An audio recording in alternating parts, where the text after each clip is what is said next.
లోకాసు వార్త 16వ అధ్యాయము మొదటి నుంచి. మరియు ఆయన తన శిష్యులతో ఇట్లనెను, ఒక ధనవంతుని యొద్ద ఒక గృహ నిర్వాహకుడుండెను.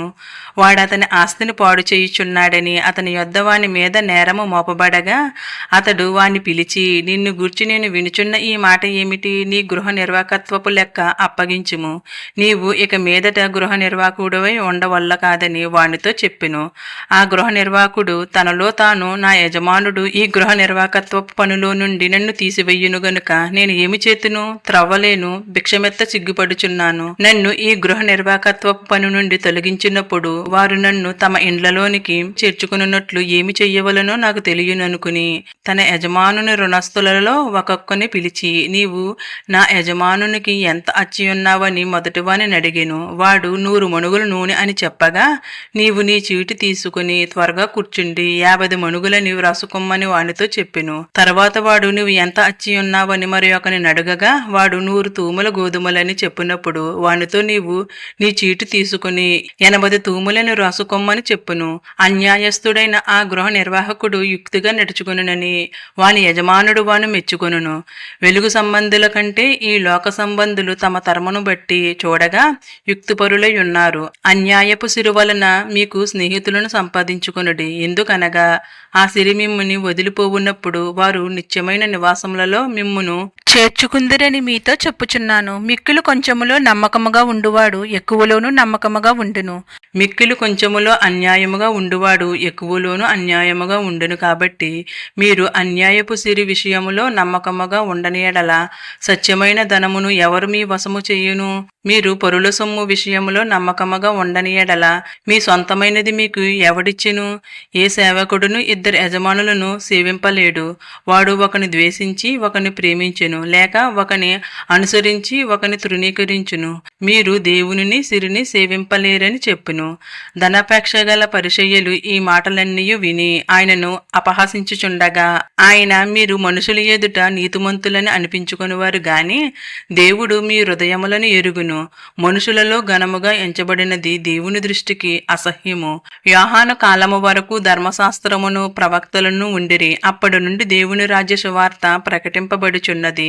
ప్రతివాడును ఆ రాజ్యములో బలవంతముగా జోరబడుచున్నాడు. ధర్మశాస్త్రములో ఒక పొల్లైనా తప్పిపోవట కంటే ఆకాశమును భూమియు గతించిపోవట సులభము. తన భార్యను విడనాడి మరి ఒకతను వివాహం చేసుకున్న ప్రతివాడును వ్యభిచరించుచున్నాడు. భర్తను విడిచిన దానిని వివాహం చేసుకునేవాడు వ్యభిచరించుచున్నాడు. ధనవంతుడొకడుండెను. అతడు ఓదారంగు బట్టలను సన్నపనార వస్త్రములను ధరించుకుని ప్రతిదినము బహుగా సుఖపడుచుండువాడు. లాజరు అని ఒక దరిద్రుడుండెను. వాడు కురుపులతో నిండినవాడే ధనవంతుని ఇంట వాకిట పడియుండి అతని బల్ల మీద నుండి పొడు రొట్టు ముక్కలతో ఆకలి తీర్చుకొన గోరెను. అంతేకాక కుక్కలు వచ్చి వాని కురుపులు నాకెను.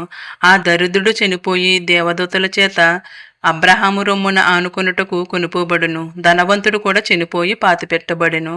అప్పుడతడు పాతాళములో బాధపడుచు కన్నులెత్తి దూరము నుండి అబ్రహామును అతని రొమ్మున ఆనుకొనియున్న లాజరును చూచి, తండ్రివైన అబ్రహామా, నా యందు కనికరపడి తన వ్రేలుకొనను నీళ్లలో ముంచి నా నాలుకను చల్లార్చుటకు లాజరును పంపుము.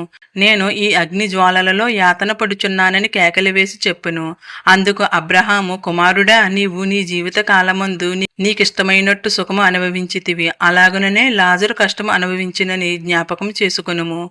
ఇప్పుడైతే వాడు ఇక్కడ నెమ్మది పొందుచున్నాడు, నీవు యాతన పడుచున్నావు. అంతేకాక ఇక్కడ నుండి మీ యొద్దకు దాటగోరువారు దాటిపోజాలకుండునట్లు అక్కడి వారు మా యొద్దకు దాటి రాజాలకుండునట్లు మాకును మీకును మధ్య మహా అగాధముంచబడి ఉన్నదని చెప్పును. అప్పుడతడు, తండ్రి, అలాగైతే నాకు 5 సహోదరులున్నారు.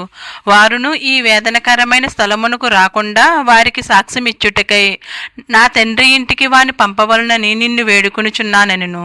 అందుకు అబ్రహాము, వారి యొద్ద మోషేయు ప్రవక్తలను ఉన్నారు, వారు మాటలు వినవలనని అతనితో చెప్పగా, అతడు, తండ్రివైన అబ్రహామా, అలాగనవద్దు. మృతులలో నుండి ఒకడు వారి యొద్దకు వెళ్ళిన ఎడల వారు మారు మనసు పొందుదురని చెప్పెను.